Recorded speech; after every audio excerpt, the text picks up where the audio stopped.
오늘 하나님 말씀은 고린도후서 4장 8절 9절 말씀입니다. 고린도후서 4장 8절 9절 말씀을 제가 받들어 읽어드리겠습니다.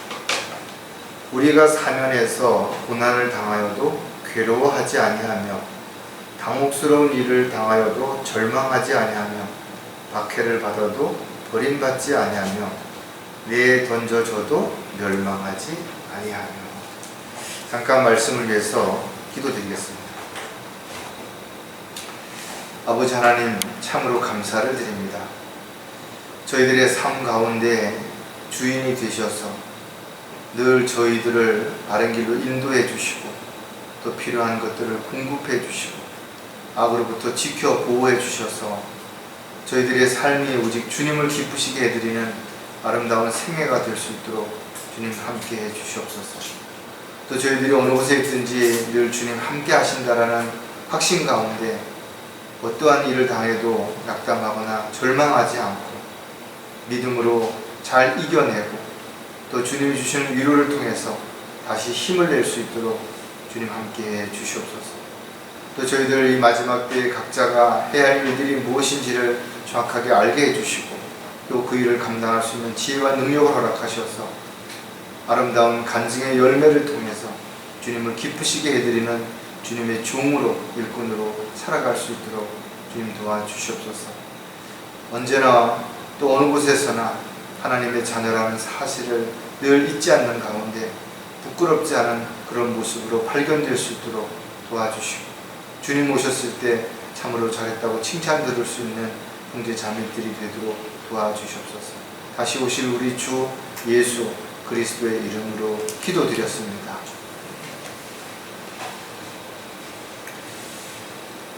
자신과 다른 사람들을 비교해보면 나는 정말 행복하다 이렇게 느끼는 사람이 있는가 하면 불행하다 이렇게 느끼는 사람이 있습니다. 그럼 그 기준은 어디에 두는 것인가요? 보통 마음먹기에 달렸다 이렇게 표현을 합니다. 그렇다면 상황이나 환경과 여건보다는 자신의 마음을 어디에 두느냐가 훨씬 더 중요하다는 것입니다. 세상에 아무런 근심, 걱정, 염려 없는 사람은 아무도 없을 것입니다. 또 시련이라든지 역경이라든지 고난을 겪지 않고 살아갈 수 있는 사람들도 아무도 없을 것입니다. 우리가 잘 아는 욥은 불티가 위로 날아가는 것 같이 사람은 고생하려고 태어나느니라 했습니다. 그러니까 사람은 태어나면서부터 고생이 시작이 된다는 거죠. 어린아이도 태어나서부터 울기 시작하는 것이죠. 이 세상은 만만한 곳은 아무것도 없습니다. 늘 위험이 있고 늘 어려움이 있고 늘 문제가 있고 늘 방해가 있고 그래서 세상을 살기가 다들 힘들다라고 말하는 거예요. 특히 그리스도인들은 더 나아가서 영적인 삶을 살아야 되기 때문에 보이지 않는 마귀의 방해와 공격, 세상의 유혹, 또 내면 깊숙이 남아있는 옛 성품으로 인해서 끊임없는 갈등과 어려움을 겪을 수밖에 없는 것이에요. 여러분들은 사도 바울을 우리가 생각할 때 참 믿음이 좋은 그런 선배다. 우리도 본받고 싶다. 나도 사도 바울처럼 살고 싶다. 이런 생각을 가질 수도 있을 것입니다. 그러나 조금만 더 사도 바울의 삶이 어떠하였는지에 대한 부분들을 들여다보면 그런 말이 숨이 턱 막혀버리는 거죠. 고린도후서 11장 23절부터 27절을 읽어보면 가끔 나도 좀 힘들다, 나도 좀 어렵다 이런 마음이 순간 들다가도 얼마나 부끄러운지 내가 과연 이런 말 할 수 있을까 이런 생각이 문득 드는 것이. 왜냐하면 고린도후서 11장에 보면 사도 바울이 복음을 전파하기 위해서 겪었던 많은 내용들이 나와 있는데 거기에 보면 더 많이 수고했다라고 말하는 거예요. 그러니까 당당하게 내가 어떤 그리스도인들보다도 주님을 위해서 더 많이 수고했다라는 거예요. 여러분들 과연 그렇게 나도 그렇게 수고했다라고 말할 수 있겠냐는 거예요. 매도 헤아릴 수 없이 맞아. 그냥 한두 번 맞은 게 아니라 헤아릴 손으로 꼽을 수 없을 만큼 많이 맞은 것이죠. 감옥에도 수없이 갇혔고 죽을 고비를 여러 번 당했다는 거예요. 그리고 여러 가지 위험에 대한 부분들을 나오는데 보면 바다에서도 위험을 당했고, 여행 중에 강의 위험, 강도의 위험, 동족으로부터의 위험, 이방인들로부터의 위험, 성읍에서의 위험, 광야에서의 위험, 바다에서의 위험, 거짓 형제들 가운데서의 위험을 당했습니다. 그러니까 사도 바울이 가는 곳곳마다 온갖 적이 있었던 것이, 위험의 요소가 있었던 것이. 그래서 그는 이렇게 표현합니다. 여러 번 자지 못하고 배고프고 목마르고 춥고 헐벗었다는 거예요. 요즘 이 시대에 과연 이렇게 사도 바울처럼 힘들게 살아가는 사람이 있겠는 것인가?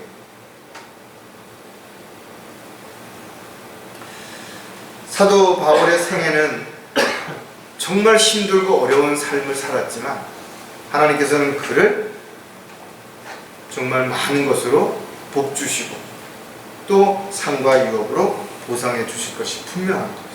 사도 바울은 이것을 알았기 때문에 스스로 고난을 자초했던 사람이 분명하다라는 거죠.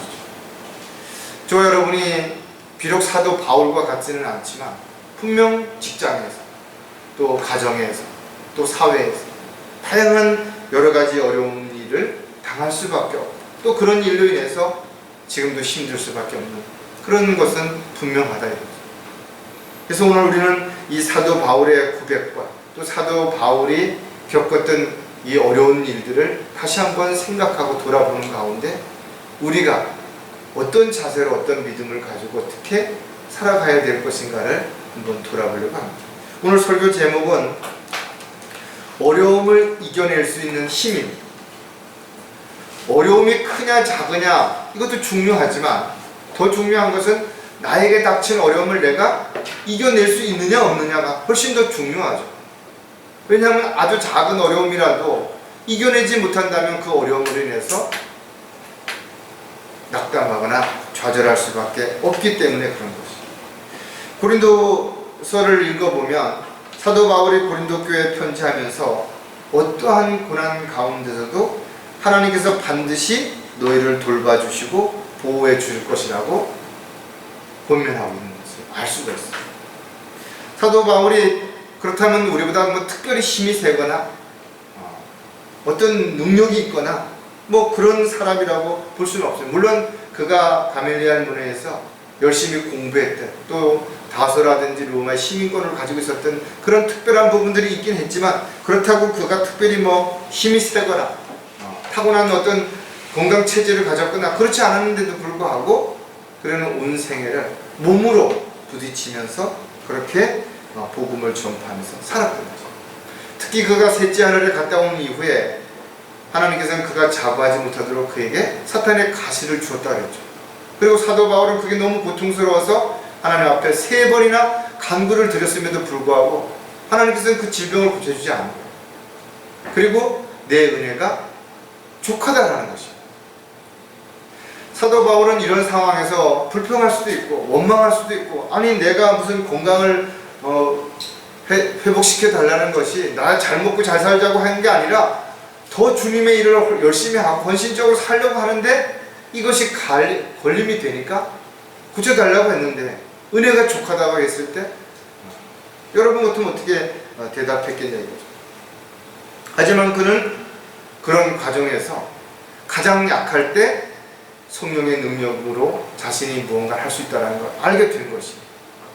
그리고 이런 고난과 역경을 통해서 스스로 자구하지 않았을 뿐만 아니라 어떤 상황에서도 전적으로 하나님만을 신뢰하게 되었고, 더 나아가서는 스스로 만족하는 법을 배웠다라고 고백하는 것을 우리가 볼 수가 있죠. 사도 바울이 그리스도의 심판석 앞에 서게 됐을 때 받게 될 상과 유업은 우리가 상상도 못할 그런 유업들을 또 상을 받게 될 것입니다. 비록 저와 여러분이 사도 바울과 같은 삶을 살지는 못한다 할지라도 저와 각자 자신에게 주어진 삶 가운데서 뭔가 부끄럽지 않은, 수치를 당하지 않는 그런 삶을 살다가 주님을 만나기 위해서라면 반드시 지금 우리에게 겪고 있는 그런 문제나 어려움을 이겨내고 승리하는 삶을 반드시 살아야 될 것이죠. 시편 기자는 고난의 날에 나를 부르라, 내가 너를 구해낼 것이요 나는 너를 영화롭게 하리라 했습니다. 그러니까 어떤 상황에도 이사야가 우리에게 가르쳐줬던 것처럼 반드시 주님께서 우리를 구해내신다라는, 지켜 보호하신다라는, 우리를 떠나지도 아니하시고 버리지도 아니하신다라는 것입니다. 뿐만 아니라 저와 여러분이 이 고난과 어려움을 이겨낼 수 있도록 주님 앞에 기도하고 주님께 매달린다면 반드시 거기에 합당한 지혜와 능력도 허락해 주시고 환경과 여건도 조성해 주시겠다고 약속하신 것입니다. 따라서 저와 여러분은 반드시 이겨낼 수 있는 힘이 있다는 사실을 알아야 되고, 그런 힘이 어떨 때 생기는지를 우리가 오늘 한번 다시 살펴보고, 우리가 힘들 때 이런 사실들을 다시 한번 회상하면서 어떤 상황에서도 반드시 승리하는 저와 여러분이 되셨으면 좋겠습니다. 어려움을 이겨낼 수 있는 힘은 첫 번째, 구원의 확신을 가질 때 생긴다라는 것. 성경은 분명 누구든지, 이 세상에 살고 있는 사람, 어떤 사람이든지, 직업이 뭐든지, 나이가 몇 살이든지, 지식이 얼마나 있든지 간에, 건강하든 그렇지 않든 간에 성경에 기록되어 있는 것처럼 누구든지 예수 그리스도를 마음에 믿고 입으로 시인하면 구원을 받을 수 있다는 거죠. 즉 하나님께서 예수 그리스도를 통해서 죄인들을 대신해서 십자가에 피 흘려 죽으셨다가 부활하셔서 모든 죄를 용서해줬다는 사실을 믿으면, 그리고 고백하면 구원을 받는다라는 거예요. 그것도 즉시 구원을 받는 것이. 그런데 안타깝게도 요즘도 교회 다니는 수많은 사람들이 구원의 확신이 없는 거예요. 그래서 열심히 뭔가를 해야지 구원을 받을 것이라고 그렇게 종교적인 생활을 하고 있는 사람들을 볼 때 너무나 안타깝다. 아니, 자신이 마음에 믿고 입으로 시인한 걸 왜 모르냐는 거죠. 그걸 누구한테 물어봐야 되고, 마치 결혼했습니까? 결혼 안 한 사람 안 했다 그러고 한 사람은 했다고 하는 게 분명하잖아요. 근데 그걸 모른다고 대답한다는 건 말이 안 되는 것이죠. 구원받은 사람에게는 하나님께서 하나님의 자녀가 되는 분명한 증거를 세워주신 것이죠. 성령으로 인치고 보증해 주신다는 거예요. 또 영원히 살 수 있는 영생을 선물로 주시겠다고 약속하신 것처럼 영생을 얻었고 이미 받은 것이, 사망에서 생명으로 옮겨졌다는 것이. 그래서 죽어도 다시 살 수 있는 것이. 이것이 하나님의 선물이라는 것이. 내가 어떤 조건이나 자격이 있기 때문에 받은 것이 아니라 하나님께서 값없이 주시는 선물을 우리는 단지 믿음으로 받은 것이. 그리고 그렇게 예수 그리스도를 믿고 구원받은 사람들에게는 표가 있다라는 것입니다.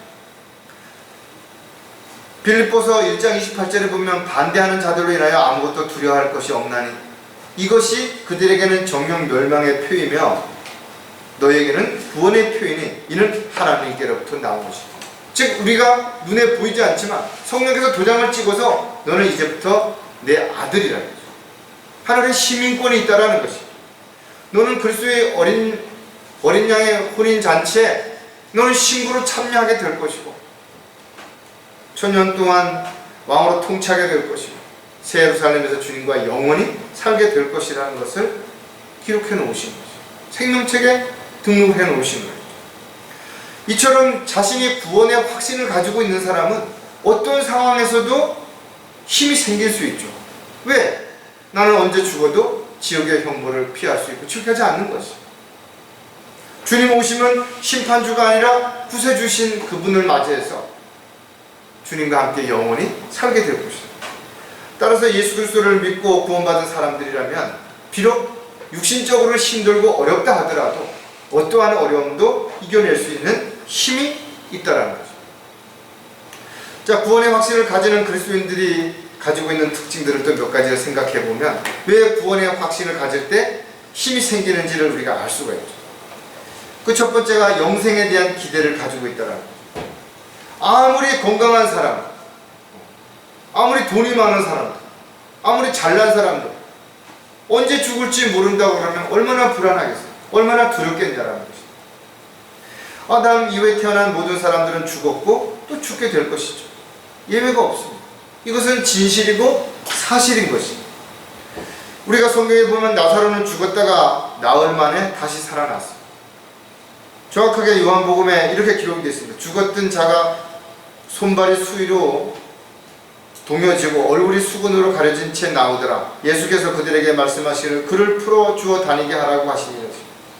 죽은 자가 다시 살아난다는 것은 이 세상에 어떤 기적도 이와 같은 기적은 없죠. 잠깐 기절했다가 살아나도 잠깐 심장이 멈췄다가 심폐소생술로 살아나도 놀라운 기적인데, 죽었다가 나흘이나 돼가지고 온몸이 막 썩어 들어가는 상황에서 살아나는 게 얼마나 놀라운 일이냐 이거죠.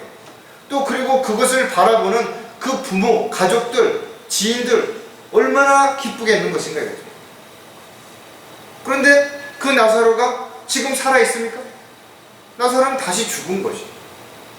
아무리 기적이 일어났다 하더라도 결과적으로 언젠간 또 다시 죽게 되는 것이 하나님의 약속인 것입니다. 영원한 생명이 없다면 다시 죽을 수밖에 없다라는 것이죠. 하지만 요한복음 3장 15절에 보면 이는 그를 믿는 사람은 누구든지 멸망하지 않고 영생을 얻게 하려 함이라 했죠. 그를 믿으면, 아들을 믿는 사람은 영생이 있다라는 것이죠. 저와 여러분은 예수 그리스도를 믿음으로 영원한 생명인 영생을 선물로 받은 것이죠. 이미 받은 것이죠. 그래서 죽어도 다시 살 수 있는 것이죠. 영생은 오직 믿음으로만 받을 수 있는데, 아들을 믿는 자는 영생을 가졌고 그 아들을 믿지 않는 자는 생명을 보지 못하고 오히려 하나님의 진노가 그 사람 위에 머물러 있느니라. 영원한 생명을 가진 사람, 왜 죽음을 두려워하겠냐고. 더 이상 죽음을 두려워할 이유가 없죠. 낙담할 이유가 없는 것이죠. 비록 우리가 조금 더 빨리 죽을 수도 있고, 또 어떤 사고나 질병으로 인해서 더 고통스럽게, 또 보기 힘든 만큼 어려운 상황 속에서 죽을 수도 있죠. 그러나 죽음을 두려워할 필요는 없다는 거죠. 왜? 다시 살아날 것이기 때문입니다. 내가 하나님의 아들의 이름을 믿는 너에게 이런 것들을 쓰면 너희에게 영생이 있음을 알게 하려 함이며 또한 너희가 하나님의 아들의 이름을 믿도록 하려 함이라. 예수 그리스도를 믿고 구원의 확신을 가진 사람들은 어떠한 고난과 시련과 어려움이 닥친다 하더라도 다시 그것을 이겨낼 수 있는 힘이 분명히 있다는 거예요. 지금 저와 여러분이 지금까지 잘 그렇게 견디고 이겨내 왔던 것처럼 앞으로 더한 어려움이 있다 하더라도 분명히 이겨낼 수 있는 거예요.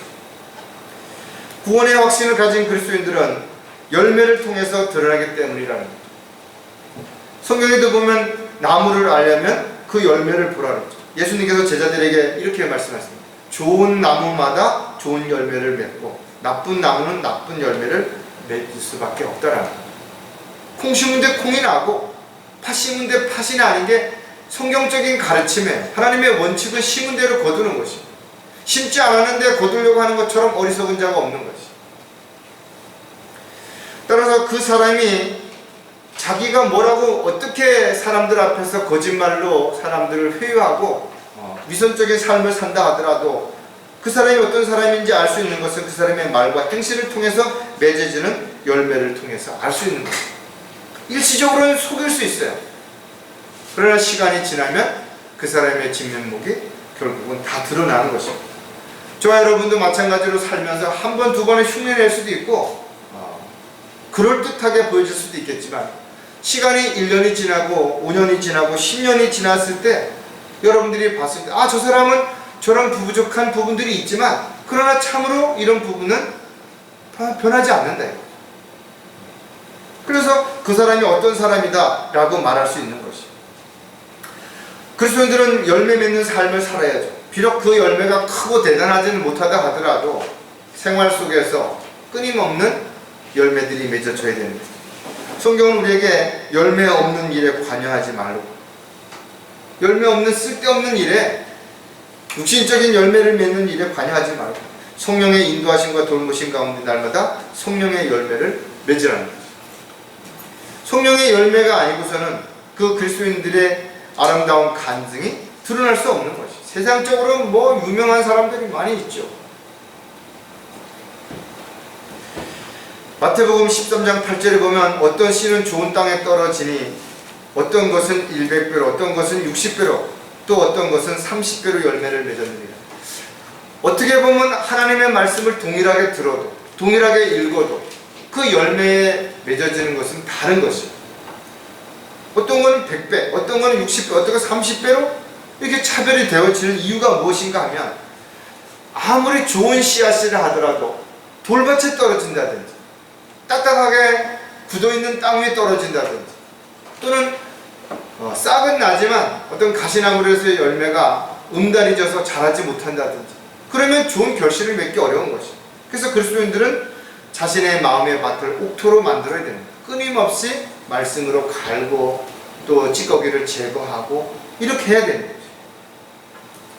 또 이 세상 염려들과 재물의 속임수와 다른 일들에 대한 욕심이 들어와 말씀을 억눌려 열매를 맺지 못합니다. 혹여라도 여러분들도 한번 돌아보면 그렇죠. 쓸데없는 생각들, 욕심들, 이런 것들로 하여금 하나님의 뜻과 계획 가운데서 올바르게 성장하지 못하도록, 열매 맺지 못하도록 방해하는 일들이 얼마든지 있을 수 있다. 그래서 사도 요한은 우리에게 먼저 열매를 맺으려면 자신이 죽으라는 거예요. 마태복음이나 누가복음에도 주를 따라가기 위해서는 자신을 부인하고 십자가를 지라는 거예요. 사도 바울의 고백처럼 먼저 나는 매일 죽느라고 고백하라는 거예요. 그래야 나를 통해서 열매가 맺어질 수 있기 때문에 그런 거죠. 구원의 확신을 가진 그리스도인들은 언제 어느 곳에든지 간에 아름다운 성령의 열매, 간증의 열매들이 드러나기 때문에 그가 어려움이 있다 하더라도 그 어려움을 능히 이겨낼 수 있는 힘이 생길 수 있다는 거죠. 또 한 가지 구원의 확신을 가진 그리스도인들의 특징은 놀라운 몸의 변화를 믿기 때문입니다. 젊은 사람들은 잘 모를 거예요. 그러나 나이가 먹을수록 병이 있는, 또 사고로 인해서 몸이 불구가 된 사람이야말로 정말 건강한 사람, 젊은 사람이 그렇게 부러울 수가 없어요. 돈, 명예, 권력, 젊었을 때, 힘이 있을 때나 그게 멋있고 유용할 수 있을지 모르지만 나이 먹고 그래. 예수 그리스도를 믿는 사람들은 죽어도 다시 살 것이며, 살아있는 동안에 주님께서 다시 오신다면 놀라운 몸으로 변화돼서 이끌려 올라갈 것이라고 성경에 기록하고 있다. 그렇다면 여러분 한번 상상해 보자. 우리가 어떤 모습으로 변화될 것인가. 주님께서 부활하셨을 때 제자들과 여인들이 예수님을 만났지만 예수님인지 몰랐다라는 거죠. 왜 그랬을까요? 예수님이 육신의 몸을 입고 이 땅에 오셨을 때의 모습하고 달라진 것이에요. 시 공간을 초월할 수 있는, 먹어도 되고 먹지 않으셔도 되는 이런 몸으로 변화된 것입니다. 눈 깜짝하는 사이에 보였다가 사라질 수 있는 몸으로 변화된 거예요. 저와 여러분 또한 똑같이 그런 모습으로 변화될 것을 우리에게 가르쳐 주시는 것입니다. 빌립보서 3장 21절, 전 너무나 좋아하는 구절 가운데 하나인데, 그가 만물을 자신에게 복종시키는 그 능력의 역사로 인하여 우리의 천한 몸을 그분의 영광스러운 몸같이 변모시키기. 주님의 영광스럽게 된 그 모습처럼 시 공간을 초월할 수 있는, 보이다가 보이지 않을 수 있는 그런 모습으로 우리를 변모시켜 주시겠다라는 거죠. 만약에 저와 여러분이 늙고 병들어서 죽었는데 그 모습 그대로 부활한다면 여러분 어떠시겠습니까? 다시 영원히 산다 하더라도 그런 몸을 가지고 다시 산다고 하면 생각을 해요. 그러나 그렇지 않다 이거죠. 주님과 같은 모습으로 변모돼서 영원히 살 수 있는 이런 하나님의 확신을 우리에게 주셨다. 이게 구원의 확신을 가진 사람들에게는 얼마나 큰 힘이 되고 위로가 되고 용기가 되느냐. 비록 지금 좀 힘들다 하더라도, 어려운 일을 당한다 하더라도 그것을 충분히 이겨낼 수 있는 것은 여기에 있는 거예요. 그러나 구원의 확신이 없는 사람들은 언제 어떤 일이 어떻게 일어날지 두려운 것이에요. 불안한 것입니다. 그래서 죽음에 대해서 두려워하는 거예요. 앞으로 일어날 일들에 대해서 두려워하는 것입니다. 자, 두 번째 어려움을 이겨낼 수 있는 힘은 어디에서 오는 것인가? 우리가 한번 좀 다시 생각해 보면, 약속을 믿고 기다릴 때 생긴다라는 거죠. 아무런 기대할 것이 없다면, 아무것도 바랄 것이 없다면 답답하죠. 불안하죠. 얼마나 힘들겠습니까? 한 시대를 주름 잡았던 유명한 정치인들, 뭐 대통령이라든지 뭐 이런 사람들, 그러나 그분들 어떻게 되셨어요? 영웅들, 위인들 다 죽으셨다. 아니, 저를 낳아주신 부모님들도 돌아가시더라고요. 함께 직장 생활을 했고 함께 한 고향에서 살았던 많은 사람들이 죽었고 앞으로 죽게 될 것이죠. 저와 여러분 또한 주님이 늦게 오신다면 모두 앞서거니 뒤서거니, 그 정확한 건 어디서 어떻게 죽을지 모르지만 다 죽게 될 것이다 이거죠.